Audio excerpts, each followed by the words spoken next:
Paracetamol ओवरडोजेज। Paracetamol drug अगर आपने आवश्यकता से अधिक या प्रिस्क्रिप्शन से अधिक ले लिया है तो क्या हो सकता है, ये किन केसेस में होता है, जनरली कितनी आपको डोज है जो रिकमेंडेड है और कितनी डोज ज़्यादा लेने से आपको पैरासीटामॉल ओवरडोज पॉइजनिंग हो सकती है, क्या साइंस एंड सिम्टम्स आते हैं, हॉस्पिटल में जाने में कैसे डॉक्टर्स इसको असेस करते हैं, क्या टेस्ट्स हैं जो बाद में एडवाइजेबल हैं, क्या प्रिकॉशंस हैं जो आपको ध्यान में रखनी है और इसका ट्रीटमेंट क्या है। पैरासीटामॉल एक बहुत कॉमनली प्रिस्क्राइब्ड ड्रग है जो कि जनरली एज अ फीवर कम करने के लिए और as a painkiller use होता है। जनरली इसकी ओवरडोज भी कॉमनली देखी गई है जो कि कई केसेस में एक्सीडेंटली हो जाती है और कुछ केसेस में लोग इंटेंशनली इसकी ओवरडोज लेते हैं। पीसीएम जनरली आप माउथ से लेने वाला ड्रग है, पैरासीटामॉल आप मुंह से लेते हैं, जनरली लिक्विड फॉर्म में अवेलेबल हो सकता है या टैबलेट फॉर्म में अवेलेबल हो सकता है, सस्पेंशन फॉर्म में अवेलेबल हो सकता है।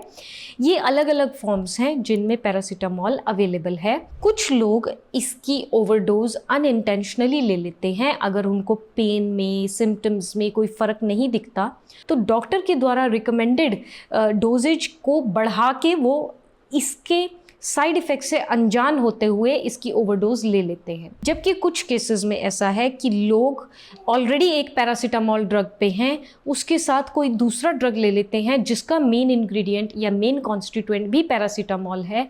ऐसे में भी आपकी ओवरडोज हो सकती है। अगर 75 मिलीग्राम पर केजी बॉडी वेट से आपकी डोजेज बढ़ती है तो ये ओवरडोजेज को लीड करता है। अगर 150 मिलीग्राम पर केजी बॉडी वेट से बढ़ती है तो ये आपको लीथल कंडीशंस की ओर ले जाता है, जो कि बहुत सीरियस लाइफ थ्रेटनिंग कंडीशंस हो सकती हैं। क्या कारण है कि ये ओवरडोज हो रही हैं? नंबर 1, अगर आप पैरासीटामॉल के साथ अल्कोहल कंज्यूम कर रहे हैं, वो डायरेक्टली लिंक है आपके लिवर डैमेज के लिए।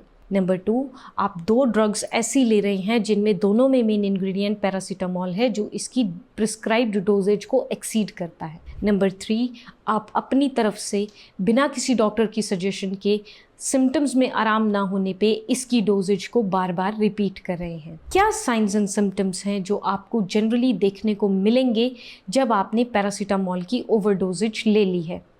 पहला, नॉजिया, वॉमिटिंग, आपको पेन हो सकती है, रिब्स या पसलियों के नीचे पेन होना, जॉन्डिस जैसे साइंस जैसे कि आँख आपकी पीली पड़ेगी, स्किन के कुछ पार्ट्स में आपको येलोइशनेस दिखाई देगी, वाइट पार्ट्स जो हमारी बॉडी में, हमारी स्किन में है, वो जनरली येलो में टर्न होने लगेंगे, जैसे आपके नेल बेड्स, आपकी आईलिड्स, एक्टेरस, ये सब येलोइंग आपको देखने को मिलेगी। इसके अलावा आपको कन्फ्यूजन रहनी, माइंड स्टेट स्टेबल नहीं रहेगी, डेल्यूजन्स हो जाएंगी, ट्रेमर्स, हाथ पैर कांपने शुरू होंगे, हाइपोग्लाइसीमिया हो सकता है जिसमें कि ब्लड शुगर लेवल एकदम से डाउन जा सकता है, डिप्रेशन के साइंस आ सकते हैं, इंसेफेलोपैथी शो कर सकता है, फटीग हो सकता है और सीवियर लिवर डैमेज के साइंस आपको देखने को मिल सकते हैं।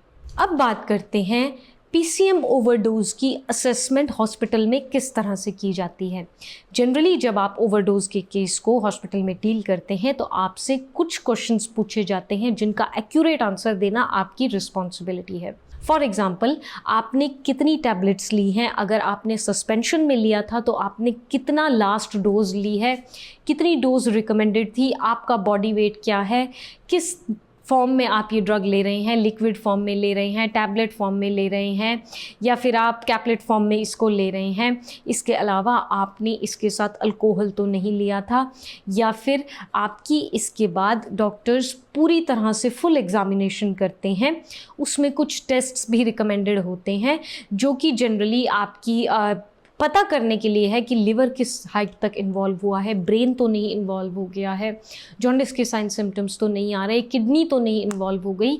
इन सब ऑर्गन्स को पैरासीटामॉल की ओवरडोजेज इन्वॉल्व कर लेती है। क्या टेस्ट हैं जो जनरली डॉक्टर्स कंसिडर कराते हैं? नंबर 1, लिवर फंक्शन टेस्ट आपको एडवाइजेबल होगा। नंबर 2, आपको किडनी फंक्शन टेस्ट एडवाइजेबल होगा। आपके ब्लड शुगर लेवल्स देखे जाएंगे।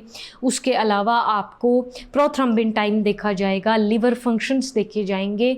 यहाँ पे ध्यान देने की चीज़ ये है कि अगर आपके अदर ऑर्गन्स डैमेज होने शुरू हो गए हैं, ब्रेन के सिम्टम्स आने लग गए हैं, डिल्यूजन्स, कन्फ्यूजन, नर्वसनेस, हाथ पैर कांपना, इसके अलावा अगर जॉन्डिस के सिम्टम्स आने लगे हैं तो वो परमानेंट लिवर डैमेज को लीड कर सकते हैं, जिसका अल्टीमेट ट्रीटमेंट केवल और केवल लिवर ट्रांसप्लांट है। पैरासीटामॉल की ओवरडोजेज इतनी लीथल हो सकती है कि ये लाइफ थ्रेटनिंग कंडीशंस को भी लीड कर सकती है। जनरली अगर साइंस एंड सिम्टम्स डॉक्टर के कंट्रोल में हैं, अगर आपको लो ब्लड प्रेशर की वजह से पेशेंट अनकॉन्शियस नहीं है या कोई ऐसी प्रॉब्लम नहीं है, तो इसकी एक एंटीडोट होती है जो कि जनरली डॉक्टर्स इंजेक्ट करते हैं इंट्रावेनसली, और उस एंटीडोट का नाम है N-एसिटाइलसिस्टीन। N-एसिटाइलसिस्टीन जनरली अवेलेबल होती है पैरासीटामॉल की ओवरडोजेज में, जो कि बिना देरी किए, बिना वेट किए डॉक्टर्स आपको साथ के साथ इंट्रावेनस इंजेक्ट करते हैं। इसके अलावा अगर साथ में सिम्टम्स हैं, अगर आप